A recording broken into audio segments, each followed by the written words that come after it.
So we have investors that ask us what we're going to do in the event of a downturn. Like, what happens when there's a crypto bear market? Do you think of Bitensor as a crypto? I know it's crypto native, but is it a crypto?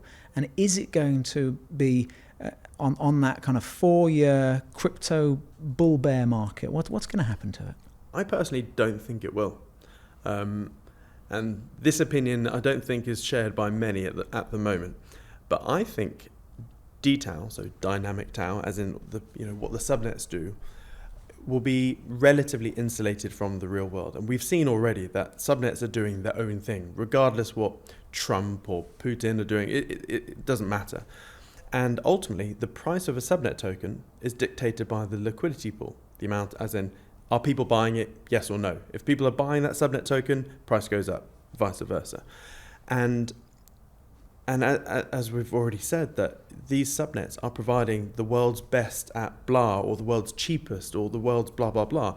And in the world of business, people still need cloud storage, like you said, and all the other services. And if there is an economic recession, they'll want the cheapest, won't they? And Bittensor offers a lot of services way cheaper than the incumbents. Also, when a subnet starts being revenue generating and they can start offsetting their emissions, we are in this really peculiar experiment where technically the subnet token will go up forever. Now, this is theoretics here, because let's say the total all sell side pressure of a subnet is, let's say, all the miners that are dumping, all the validators, or the subnet owner that are selling every month, and also all of the participants.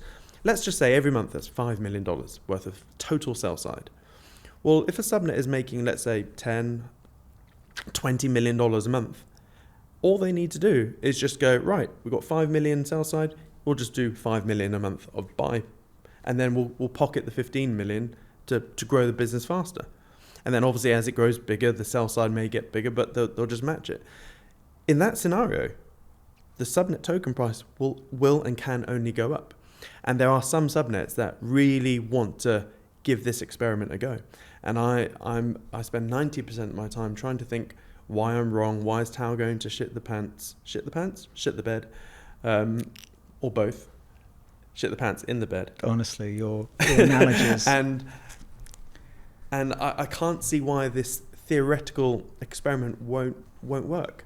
Now, what we could see is where subnet owners are doing this, and the subnet token's going up. Meanwhile, the price of TAO is going down, because in a general market recession, or let's say the price of TAO will go down because people will sell everything. And we've seen all risk on assets, stocks, bonds, commodities, real estate. They will have a bit of a retrace in some sort of economic crash or fright. But I think if you're in subnet tokens, you're going to be pretty well insulated from all of that. Yeah, I agree. I see it almost as like 21st century equity. It's buying stock in a company. If you choose well and that company is successful, then your stock's going to go up regardless of the market. Yeah. And I also think AI, not just Bitensor on its own, but AI in general, will create pretty big stock market crashes. Why would you think it'll happen? Take the Mag 7. Look at all of their revenue streams.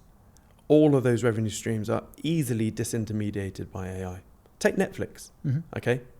Billions in revenue, or it's just a multi-billion-dollar entity.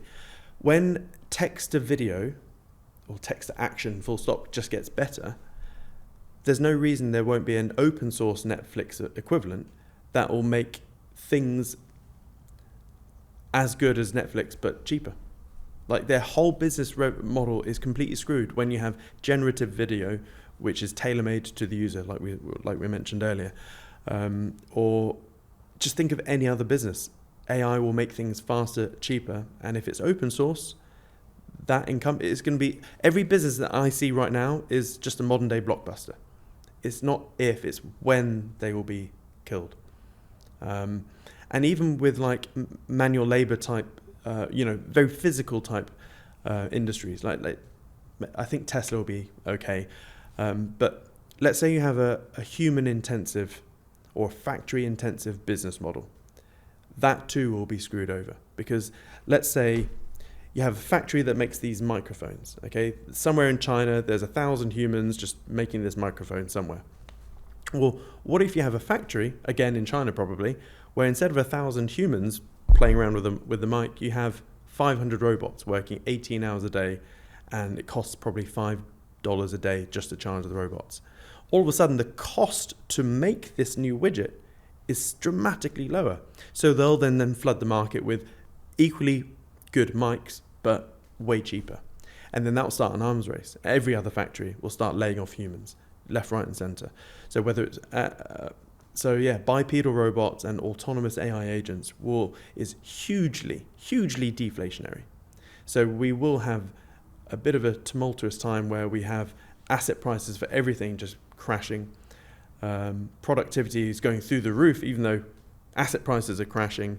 Deflation galore, and there'll be all sorts of civil uprise and whatnot. But if we can weather that storm, things are looking great, because tech loves the gross marginal cost spiral, and the internet's the best example. We have access to a multi-trillion-dollar thing, which is the internet, for $10 a month.